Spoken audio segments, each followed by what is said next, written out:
प्यारे छात्रों, आइए आज हम बाज और सांप नामक एक कहानी की चर्चा करेंगे। इसके पहले प्राचीन भारत की वैज्ञानिक उपलब्धियां हमने पढ़ा। वह निबंधों के क्रम में सबसे अंतिम निबंध था। इसके आगे पूरक पाठ प्रारंभ होता है और पूरक पाठ में सबसे पहली कहानी है बाज और सांप, जिसके लेखक हैं निर्मल वर्मा। मैं इस कहानी को वाचन करते जाऊंगा, पढ़ते जाऊंगा और इसमें जहां पर समझाने की आवश्यकता होगी वहां पर मैं समझाऊंगा। यह बहुत ही सिंपल और बहुत रोचक कहानी है। आइए हम पढ़ते हैं बाज और सांप। समुद्र के किनारे ऊंचे पर्वत की अंधेरी गुफा में एक सांप रहता था। समुद्र की तूफानी लहरें धूप में चमकती, झिलमिलाती और दिन भर पर्वत की चट्टानों से टकराती रहती थीं। पर्वत की अंधेरी घाटियों में एक नदी भी बहती थी। अपने रास्ते पर बिखरे पत्थरों को तोड़ती, शोर मचाती हुई यह नदी बड़े जोर शोर से समुद्र की ओर लपकती जाती थी। जिस जगह पर नदी और समुद्र का मिलाप होता था, वहां लहरें दूध के झाग सी सफेद दिखाई देती थीं। अपनी गुफा में बैठा हुआ सांप सब कुछ देखा करता। लहरों का गर्जन, आकाश में छिपती हुई पहाड़ियां, टेढ़ी मेढ़ी बल खाती हुई नदी की घुस से भरी आवाजें। वह मन ही मन खुश होता था कि इस गर्जन तर्जन के होते हुए भी वह सुखी और सुरक्षित है। कोई उसे दुख नहीं दे सकता। सबसे अलग, सबसे दूर वह अपनी गुफा का स्वामी है। न किसी से लेना, न किसी से देना। दुनिया की भाग दौड़, चीना छपटी से वह दूर है। सांप के लिए यही सबसे बड़ा सुख था। एक दिन अचानक एकाएक आकाश में उड़ता हुआ, खून से लथपथ एक बाज सांप की उस गुफा में आ गिरा। उसकी छाती पर कितने ही जख्मों के निशान थे, पंख खून से सने थे। वह अधमरा सा जोर शोर से हाँफ रहा था। जमीन पर गिरते ही उसने एक दर्द भरी चीख मारी और पंखों को फड़फड़ाता हुआ धरती पर लौटने लगा। डर से सांप अपने कोने में सिकुड़ गया, किंतु दूसरे ही क्षण उसने भांप लिया कि बाज अपने जीवन की अंतिम सांसें गिन रहा है और उससे डरना बेकार है। यह सोचकर उसकी हिम्मत बंधी और वह रेंगता हुआ उस घायल पक्षी के पास जा पहुंचा।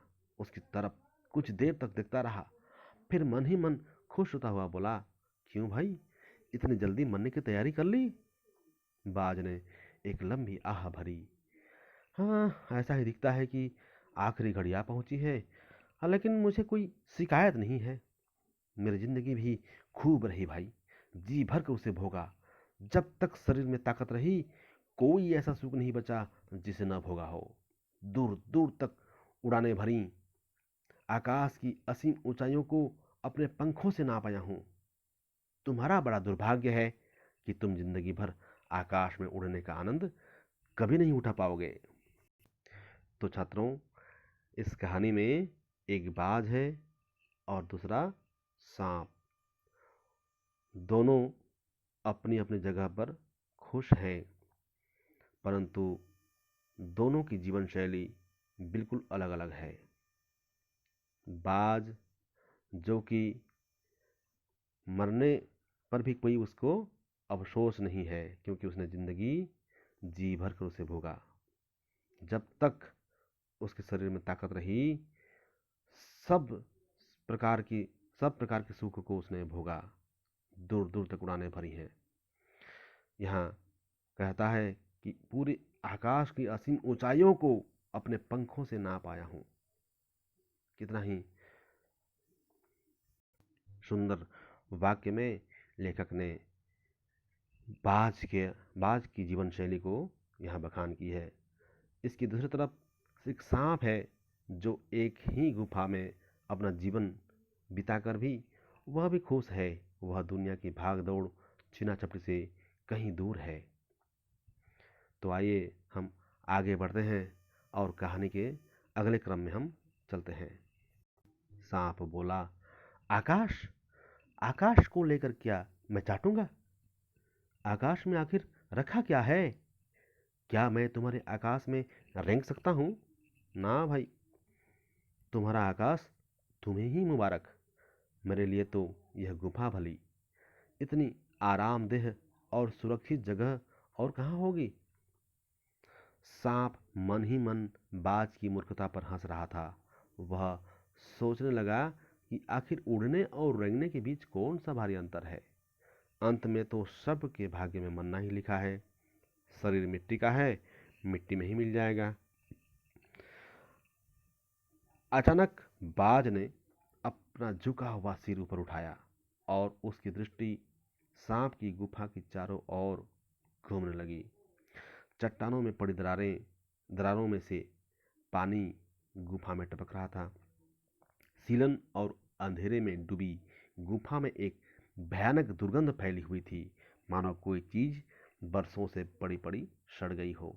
बाज के मुंह से एक बड़ी जोर की करुण चीख फूट पड़ी। आह! काश मैं सिर्फ एक बार आकाश में उड़ पाता। बाज की ऐसी करुण चीख सुनकर सांप कुछ सिरपिटा सा गया। एक क्षण के लिए उसके मन में उस आकाश के प्रति इच्छा पैदा हो गई जिसके वियोग में बाज इतना व्याकुल होकर छटपटा रहा था। उसने बाज से कहा, यदि तुम्हें स्वतंत्रता इतनी प्यारी है तो इस चट्टान के किनारे से ऊपर क्यों नहीं उड़ जाने की कोशिश करते।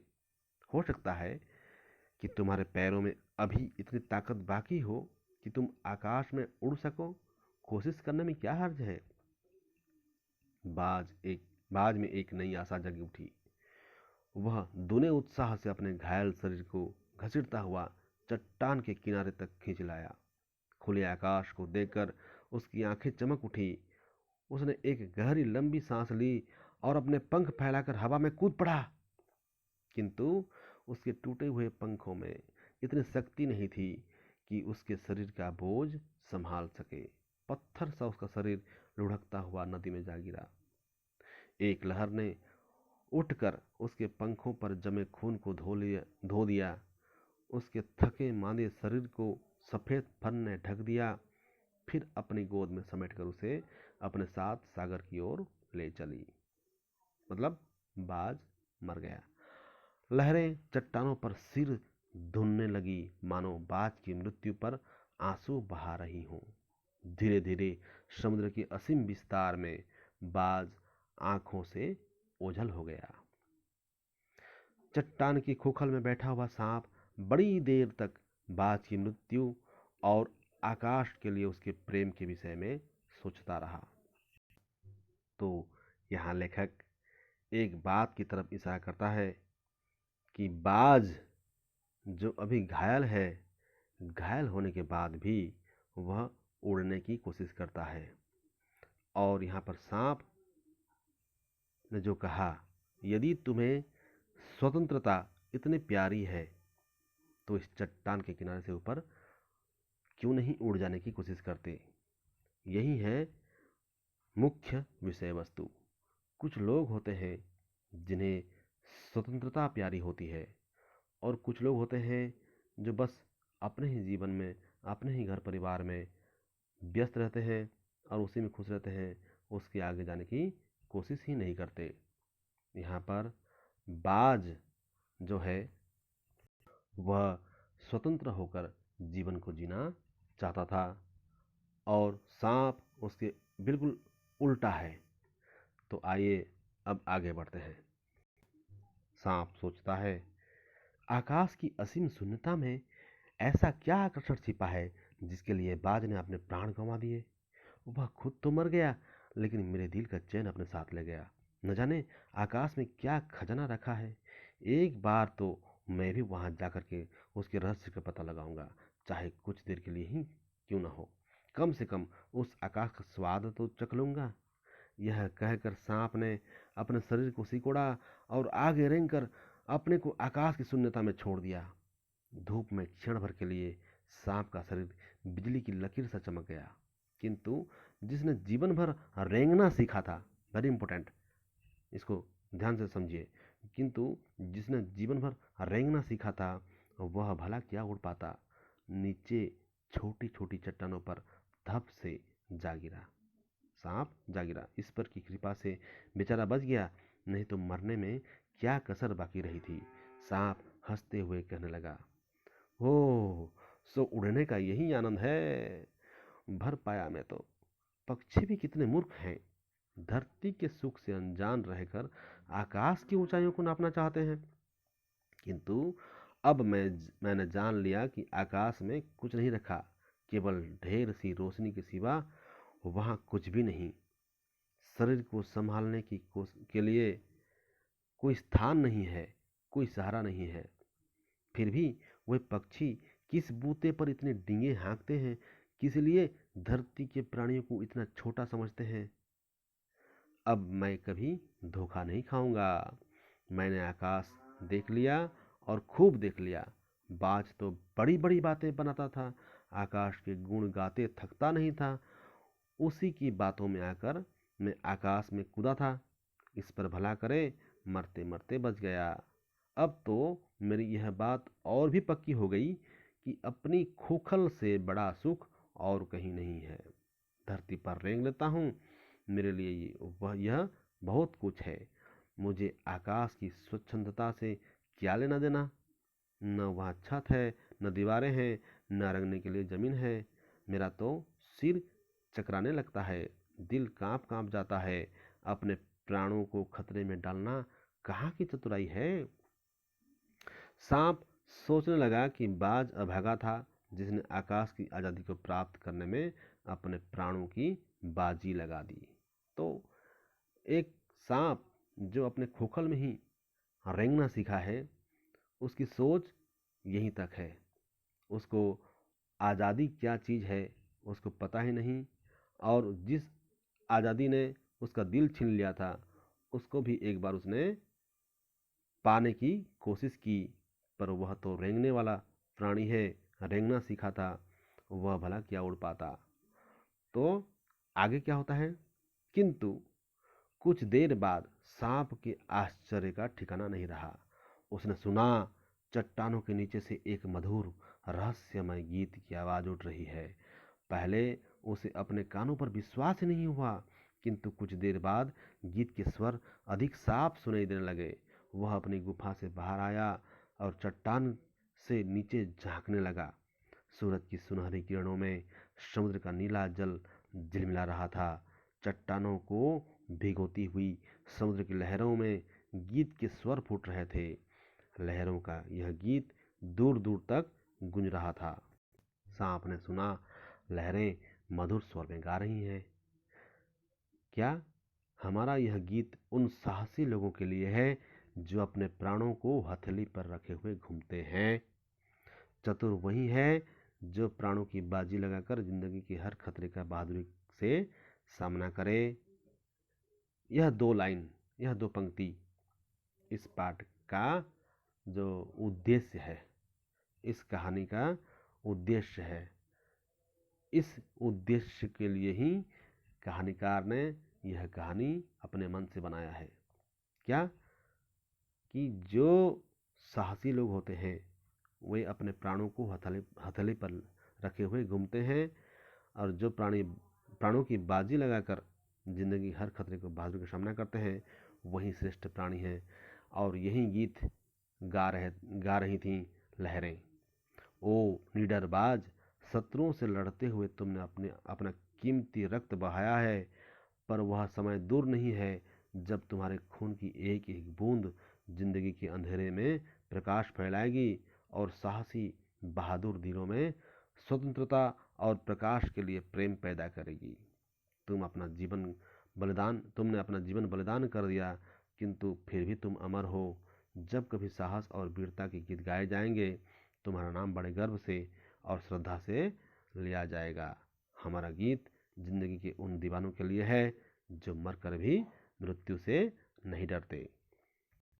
तो छात्रों, निर्मल वर्मा जी की यह कहानी स्वतंत्रता से पहले, आज़ादी के पहले का जो समय है उस तरफ इशारा करता हुआ हमें यह बताना चाहता है कि आज़ादी के पहले कुछ लोग बाज की तरह स्वतंत्रता प्रिय थे, जिन्हें आज़ादी से रहना अच्छा लगता था, और कुछ लोग सांप के जैसे भी थे।